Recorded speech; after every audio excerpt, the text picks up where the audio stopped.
out this full moon, looking at the star mapping, and I'm going to do a mini sound journey. So hang out to after the reading so that you can get, it's a sound journey, sound meditation to just tune in to this full moon. And this full moon in particular, and full moons in general, are great times to go within. Part of our tendency sometimes is to go out. That's a typical thing. When you go out at night on the full moon, you may be out driving, or you may have been on this full moon. And, that's the classic thing that we say is the loonies are out. Maybe we're one of them sometimes.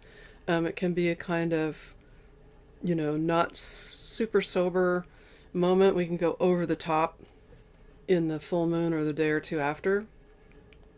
So it's a great time to really get grounded, get rooted, and to go within and to really listen inside, listen to our being, listen to our body, listen to our being, listen to our inner seer, inner guidance. So I love learning that because, it is a great time for creative expression as well. If you're guided in that direction, follow it, but the key is that it comes from an inner knowing. That's the key about this full moon. And as you know from full moons in general, it's a great time to release things if you want to clear clutter in the next day or two. Put your crystals out in the moonlight. Clean files, clear your calendar, schedule, trim things. People get haircuts at the full moon, this kind of thing. So I am on Zoom and I am going to share an image of the chart for today. Before I do that, I'll just let you know, in the Western chart, this full moon is in Gemini. In the Vedic system, it's in a nakshatra or lunar mansion called Rohini. And the expert astrologers on the Vedic system can correct my pronunciation. Let me share the screen so you can see an image of the chart. This is a Western chart. In any case, that section of the zodiac, it's right at 16 degrees Gemini. Rohini falls in there. It's Gemini in the Western chart. It would be Taurus, but not the whole sign of Taurus in the Vedic.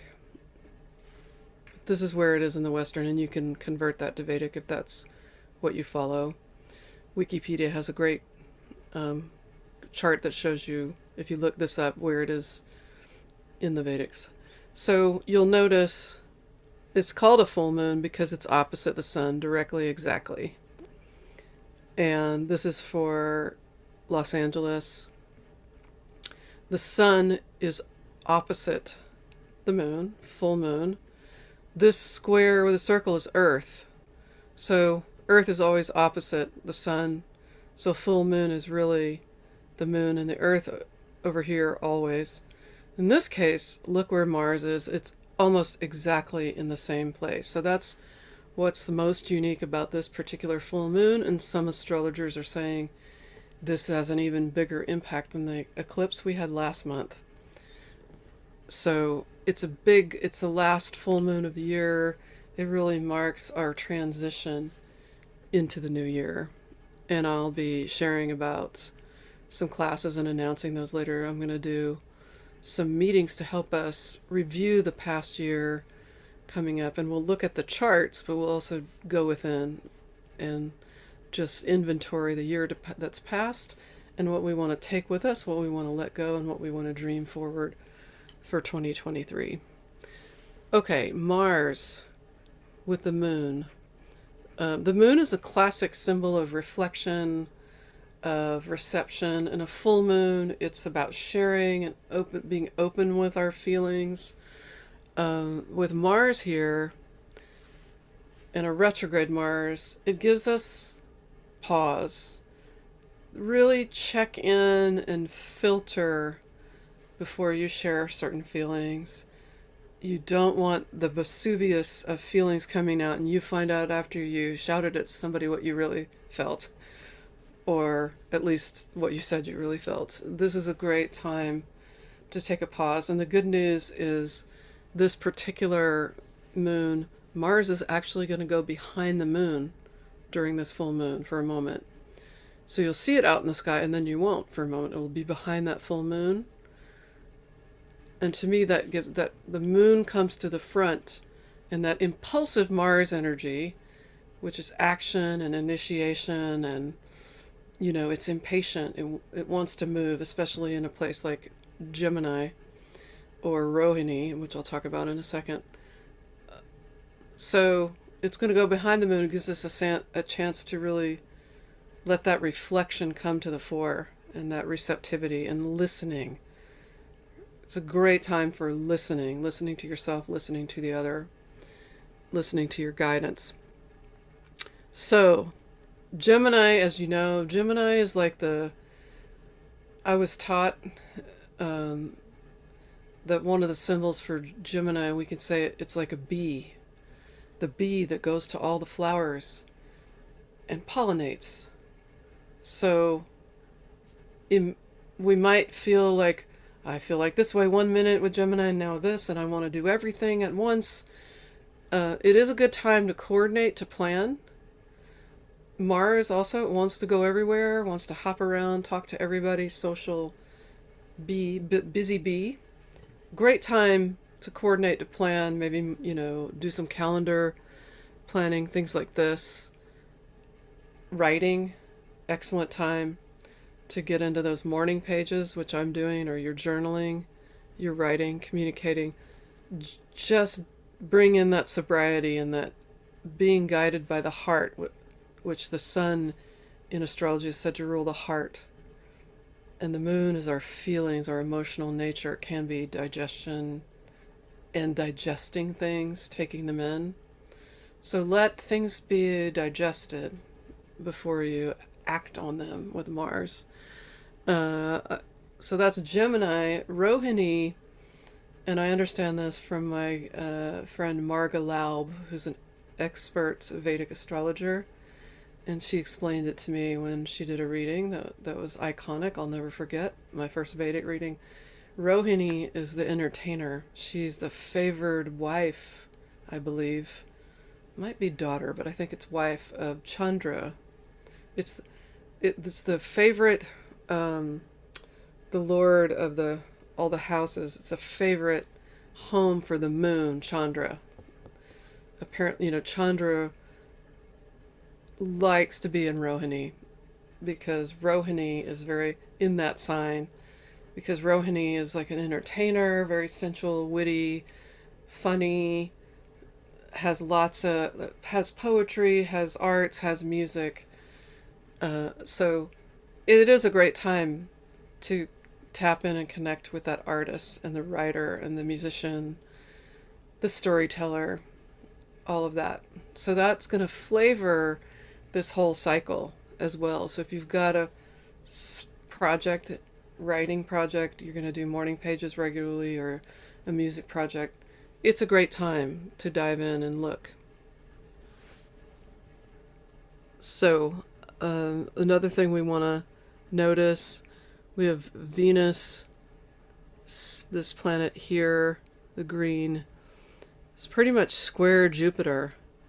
That can be excess. It can be abundance and a lot of fun, but we want to make sure that we don't dive into the, if you sip the wine, don't dive into the glass kind of thing.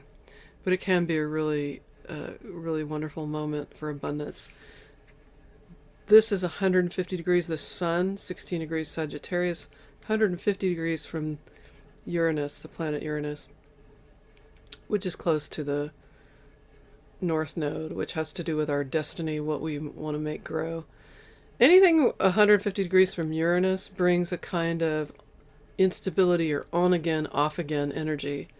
So you might have your vitality, the sun, feeling really, I have a lot of energy in this moment, and then I don't. Or I really want to open and share, and then I want to isolate.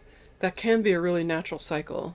There's nothing wrong with that. Honor it if you're noticing that intermittent kind of flashing on and off of that Uranian intuition and independence, and that kind of electrical energy that Uranian brings, can bring downloads into our nervous system. It's like the higher octave, they say, of the nervous system, the lower octave being Mercury. And then we're going to talk about Mercury, which is going to go direct at the end of the month, but I'll do another video before that.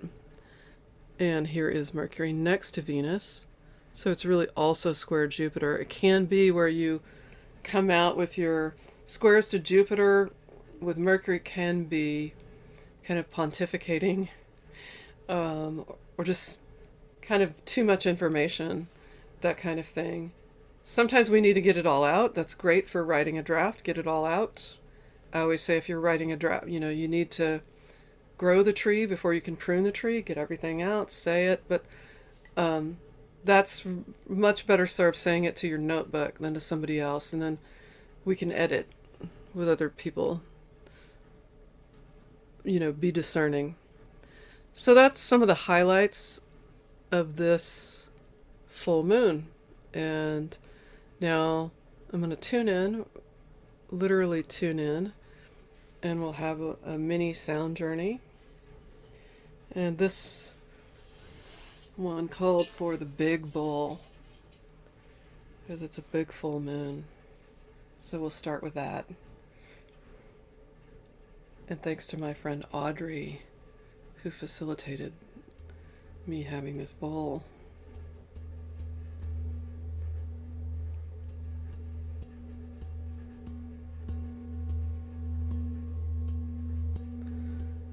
And you can sit and breathe, or you can lie down. You may be guided to move. Above all, the breathing and allowing this to resonate through your nervous system, through your energy fields.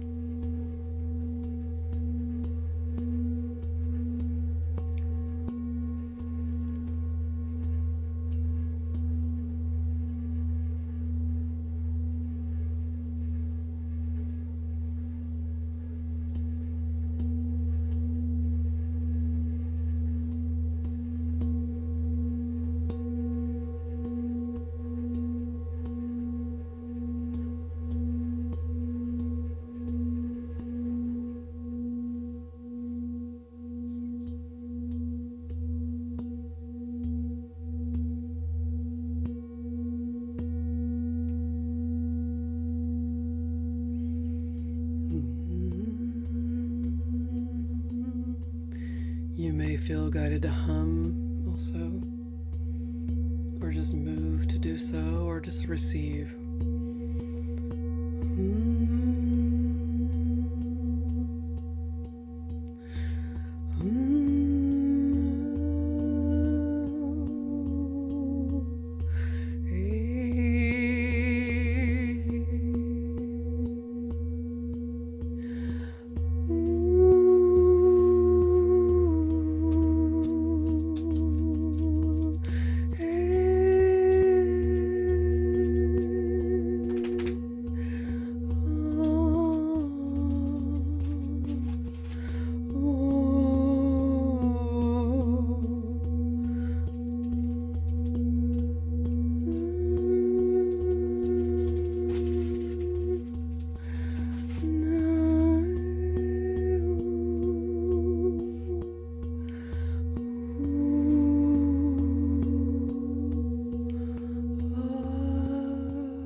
So if you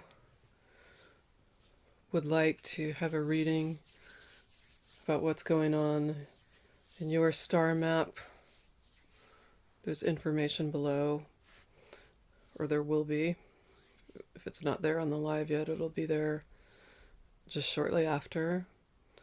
And also, you can have that with a sound journey that we will undertake after we look at what's going on in your stars.